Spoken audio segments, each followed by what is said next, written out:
గుంటూరు జిల్లా రేపల్లిలో తొలి అడుగు ఇంటింటికి తెలుగుదేశం కార్యక్రమంలో మంత్రి అనగానే సత్యప్రసాద్ పాల్గొన్నారు. కారుమూరు గ్రామంలో ఇంటింటికి వెళ్లి ప్రజల బాగోగులను తెలుసుకున్నారు.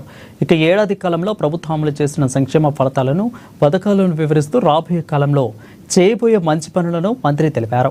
ఇక మత్స్యకార భరోసా ఇచ్చి వేలాది మంది మత్స్యకారులను ఆదుకున్నట్లు మంత్రి సత్యప్రసాద్ వివరించారు. ఎన్నికలు ఇచ్చిన హామీ మేరకు పెన్షన్ల మొత్తాన్ని పంపించడమే కాకుండా 1వ తేదీన ఇంటి వద్దకే పంపిణీ చేస్తున్నట్లు మంత్రి స్పష్టం చేశారు. ఒక మంచి కార్యక్రమం సుపరిపాలన తొలి అడుగు. ఏదైతే రాష్ట్రంలో మన ప్రభుత్వం వచ్చే ముందు 5 సంవత్సరాలు విధ్వంసం జరిగిందో దాన్ని పునర్నిర్మించుకోవడం కోసం, రాష్ట్ర భవిష్యత్తు కోసం, ముఖ్యంగా ఇలాంటి బంగారు తల్లుల యొక్క భవిష్యత్తు కోసం ఒక మంచివారు, ఒక విద్యావంతుడు, భావితరాలు ఆలోచించే ఒక మహానుభావుడు ముఖ్యమంత్రి అయితే ఎలా మార్పు ఉంటుందో చూపించడం కోసం, తెలుసుకోవడం కోసం, చేసిన మంచి పనులు చెప్పుకోవడం కోసం కూడా ఈ యొక్క కార్యక్రమం చేయడం జరిగింది. గత సంవత్సరంలో ఏదైతే మేము ఎలక్షన్ ముందు ఇచ్చిన హామీ అన్నీ కూడా 90% పూర్తి చేశాము.